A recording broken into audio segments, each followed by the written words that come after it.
Gjë besoj zoti Xhemalia që na bën përshtypje është që njerëzit e departamentit shtetit duhet kishin një lloj finese që zakonisht në fuqinë shumë të madhe të Amerikës ata ekuilibronin jashtëzakonisht me marrëdhëniet ndërkombëtare.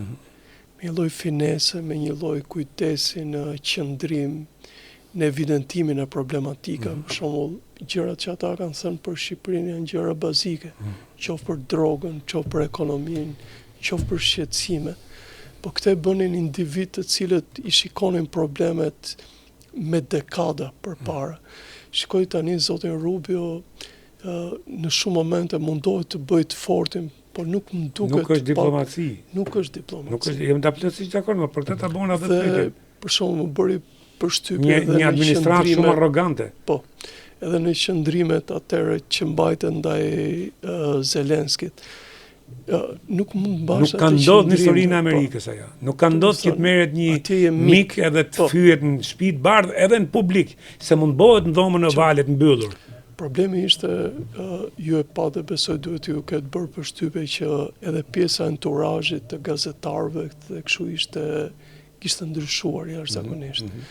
Domethënë ka ikur edhe finesa atyre gazetarëve dikushëm që ti shikoje me respekt ose të paktën nuk ishin kaq jesmena mbas edhe ndaj presidentit të vendit e kështu. Me që e solle median, kisha një pyetje në lidhje me median.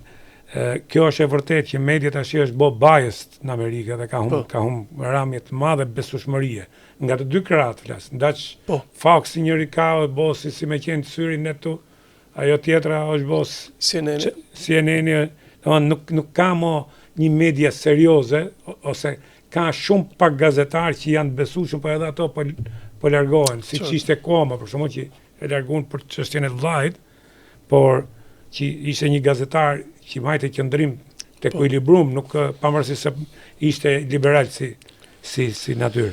Dhe problemi është, a mendoni se media po lu një rol negativ në dezinformimin dhe në atë situatat që i krijon si alarmante, nuk po paraqet një realitet dhe nuk po paraqet një interes publik. Po mendoni për Shqipërinë apo? Jo, po mendoj për botën, se okay. S'po në llogarit neve. Për në Amerikë. Realisht jam i shqetësuar. E para se janë shqetësuar edhe në Amerikë për çështjen e medias. E para për mungesën e informacionit të dur, e dyta për parashtrimin e shumë problematikave. Dhe e treta për mënyrën gati përçmuese që flitet për vendet e tjera. Është shumë shqetësuese që për vende që kanë një lloj peshe historike, pa çka drejtimeve që kanë marrë, teokraci dhe tjera, të flitet me një lloj përçmimi si satana. Kuptohet, kjo ishte gjuhë që e ka përdorur Ahmadinejadi, një nga presidentët më famkeq të Iranit dhe shumë problematik, por se nuk i përshtatet nivelit të sotëm të Amerikës. Pse ju përmenda një element më përpara. Unë besoj Shtetet e Bashkuara të Amerikës kanë burime shumë më tepër sa burimet që ka zoti Xhemalia dhe Benandone. Dhe ata e dinë shumë mirë që në Iran, në Teheran, respekti që është në Shtetet e Bashkuara të Amerikës është respekt që i kalon për masat. E që nuk ka nevojë patjetër. Madje t'ju them një element shumë interesant.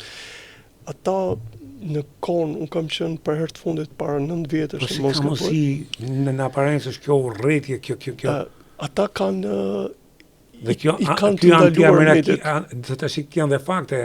Irani ka 10 flamujt të ka bëhet nga pushtetarët, por individët mundohen që ta thyen atë, ju e mbani mend Kanoçën e famshme, ata kanë një lloj si dije që e fusin dhe i shikojnë kanalet, i downloadojnë gjithë filmat amerikan. Për shembull, t'ju them, nuk është më kot që artistët e Iranit, pa çka se një pjesë janë disident. Një pjesë atyre marrin çmimet kryesore në botë. Nuk ka vit që ata mos marrin një nga çmimet kryesore Ore, në është Cannes, qytetërimi. Venecë kështu. Përveç sa po them për pjesën bashkëore. Kurse pjesa pastaj t'ju them historike është e paimagjinueshme. Ma besoni është e paimagjinueshme. Ka një nga qytetet më të mëdha antike të botës që e ka djegur Aleksandri i Madh, Persepolis, e tjera.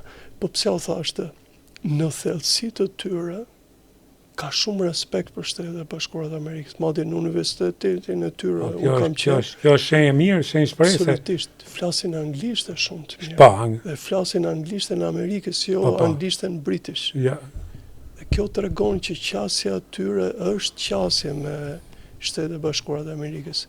Është vetëm politika e cila duhet të bëj këtë hap në madh. Megjithatë, nëse do ma lejoni këtë kjo është pak në pjesën gjysmë të humorit. Ambasadori i fundit i cili u përzu nga Shqipëria ka qenë një nga njerëzit i cili ishte në bisedimet e Iranit me Shtetet e Bashkuara të Amerikës në mandatin e parë të zotit Trump. Dhe ishte më duket o ambasadori këtyre, o e prori këtyre në ambasadën e Iranit në Shtetet e Bashkuara. Dhe është larguar non grata nga Shqipëria, pastaj u përzun gjitha të ambasë saj që ndodhi. Dhe një moment ka thënë diçka, nuk e harroj që është çështje kohësh kur ne mos të rregullojmë me Shtetet e Bashkuara të Amerikës. Po gjën që do t'ju them, thoshte, ishte që gjithë njerëzit që tani na ruan dhe na friksohen se duan ta mbajnë mirë me Shtetet e Bashkuara të Amerikës dhe mos të rinë me ne, do vi momenti që do luten të vinë me ne, sepse ne është çështje e kohësh dhe ne do rregullojmë prapë me Shtetet e Bashkuara. Jam i prirur ta shikoj pozitivisht për shkak të potencialit ekonomik që ka Irani dhe për shkak të interesave që ka Shtetet e Bashkuara të Amerikës. E diçka, Irani është e pror i vendeve shia. Shtetet e Bashkuara të Amerikës kanë marrëdhënie shumë të mira me sunitët, që është Arabia Saudite dhe vende të tjera. Po shia është një qytetërim vërtet shumë interesant. Jo thjesht se prej Farsit dhe prej kulturës perse që ka Irani, po peshës shumë të madhe që ka bota shia. E para që ka një lloj idealizmi religioni dhe ideologji religioni shumë besnike. Po nga ana tjetër janë shumë më modern se sa sunitët për sa i përket Islamit. Islamit, po. Shtetet e Bashkuara të Amerikës, kur mendon që janë 1 miliard e ca shia, bashk sunit dhe shia, patjetër që do i duhet ky lloj bashkëpunimi. Uroj që në administratën amerikane ta shikojnë, domethënë me